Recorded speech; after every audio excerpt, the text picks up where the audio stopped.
The word democracy comes from the Greek word demos, meaning people, and kratos, meaning power. So democracy can be thought of as power of the people, a way of governing which depends on the will of the people. A democracy, at least in theory, is government on behalf of all the people according to their will. Nigeria's Democracy Day is a public holiday to commemorate the restoration of democracy in the Federal Republic of Nigeria. May 29 was initially the official Democracy Day in Nigeria, marking when the newly elected Olusegun Obasanjo took office as the president of Nigeria in 1999, ending multiple decades of military rule that began in 1966 and had been interrupted only by a brief period of democracy from 1979 to 1983. On June 6, 2018, 8 days after May 29, 2018 had been celebrated as Democracy Day, the President Buhari-led federal government of Nigeria declared June 12 to be the new Democracy Day. Buhari also gave his inaugural address for his second term on June 12, 2019. These were done to commemorate the democratic election of MKO Abiola on June 12, 1993, in what had been adjudged to be Nigeria's freest and fairest elections. It was, however, cancelled by the Ibrahim Babangida junta. MKO Abiola was later detained after he declared himself the president. It is true that the presidential election was generally seen to be free, fair, and peaceful. However, there was in fact a huge array of electoral malpractices virtually in all the states of the Federation before the actual voting. Why is June 12 so significant? One of its biggest miracles was that it threw up Abiola as an unlikely hero. Here was an established man having a road to Damascus experience. If any politician was going to stand up to the military, it was never going to be Abiola. He was expected to simply lick his wound and move on. But he became a man and insisted on his mandate. He was clamped into detention. His wife was assassinated, his businesses paralyzed. Yet he refused to give up or give in. Nigerians also showed remarkable resistance to iron rule. Over 300 demonstrators were killed by soldiers in one day. Continue off and on until the military release the result of the June 12 election and put the democratically elected president, who is myself, in charge of affairs. I won't go to war. I won't encourage my supporters to go to war. I will fight for peace, and we will get peace. But you see, we do not want the peace of a graveyard, a peace whereby somebody continues to ride on the rest of us with a gun. The struggle for June 12 was regrettably abandoned by most members of the political class who felt it was Abiola's problem. Regrettably too, the narrative down south was that it was annulled because Northerners hated Southerners. At some point, when results were analyzed, the number of votes Abiola got from the North surprised everyone. It was clear Northerners do not hate Southerners. That was when people started making distinctions between the ruling elite and the people on the streets. This has shaped the worldview of a lot of Nigerians. The trouble with Nigeria is not one religion against the other or one ethnic group against the other. It is the mindless manipulation of ethno-religious sentiments by the elite.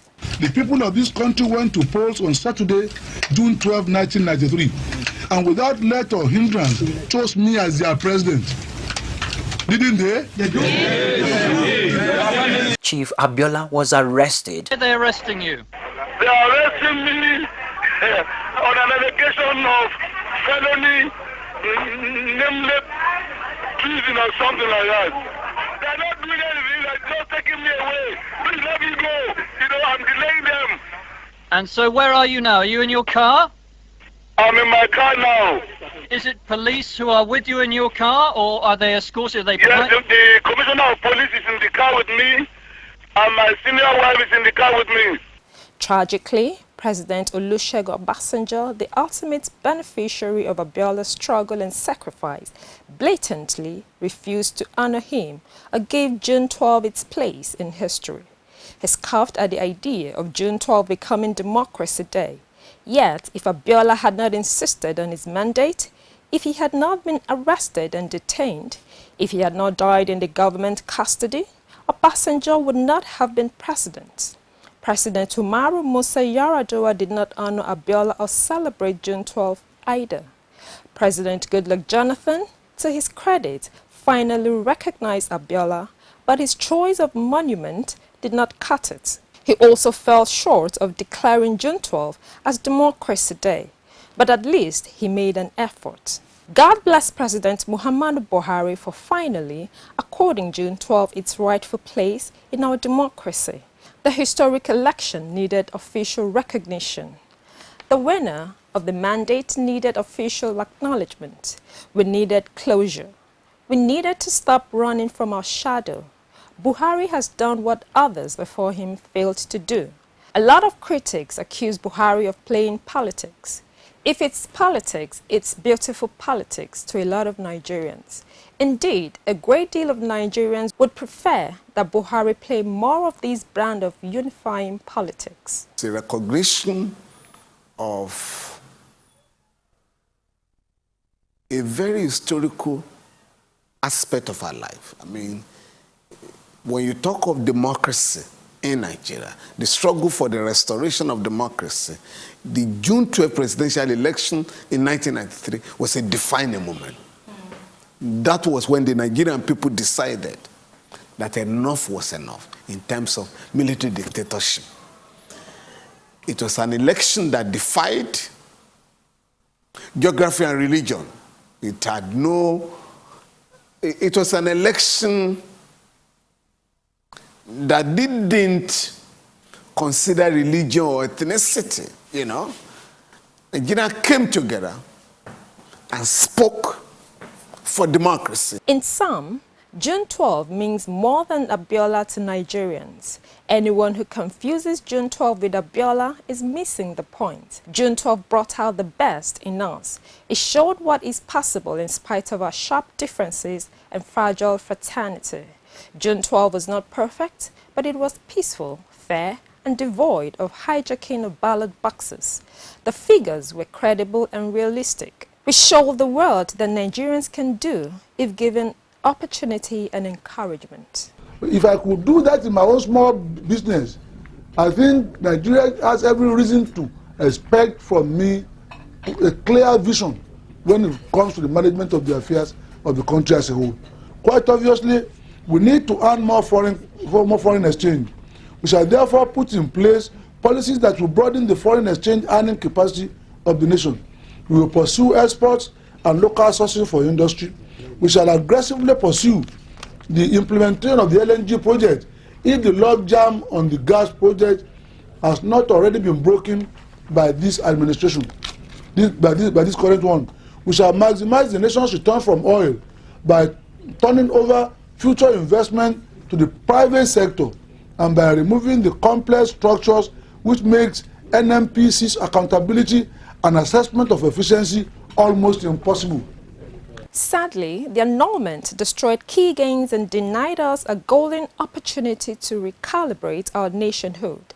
Instead, we were refractured. We are struggling till this day to patch things up, but Nigeria will surely rise again. See, there are so many layers upon layers built on this simple thing, crude oil.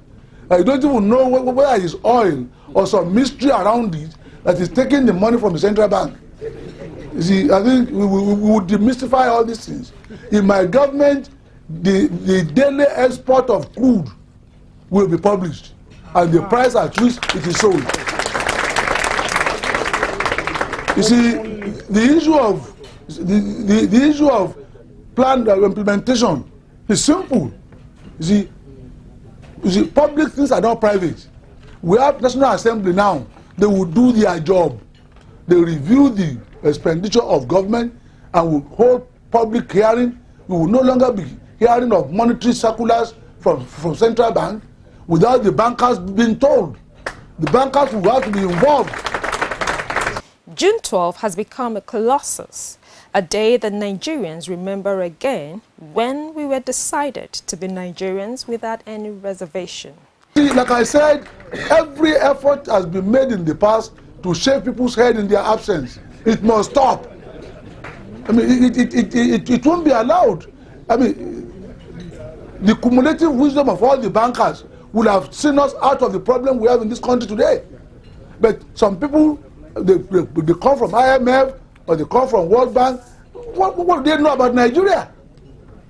You see, the most brilliant doctor in Norway might not have seen malaria in his life. So bringing him here and imposing him as a medical director is like sending everybody to the grave. You see, I think all that nonsense will stop. Presently, as our dear country grapples with myriad of problems, especially the unprecedented insecurity across the nation, many Nigerians with nostalgia will not fail to imagine what life could have been like for us as a people if only the June 12th mandate was allowed to fester, to blossom, to bloom, and to thrive. We can only imagine. I rely on Nigerians to keep Nigeria running efficiently. And that's what it is. You see, there will be a few foreigners who will be recommended by our people, not those who will be imposed by some foreign authorities over us. We are an independent republic under God, or aren't we? For us at Bestcon Communications, we wish all Nigerians happy Democracy Day. Long live Nigeria.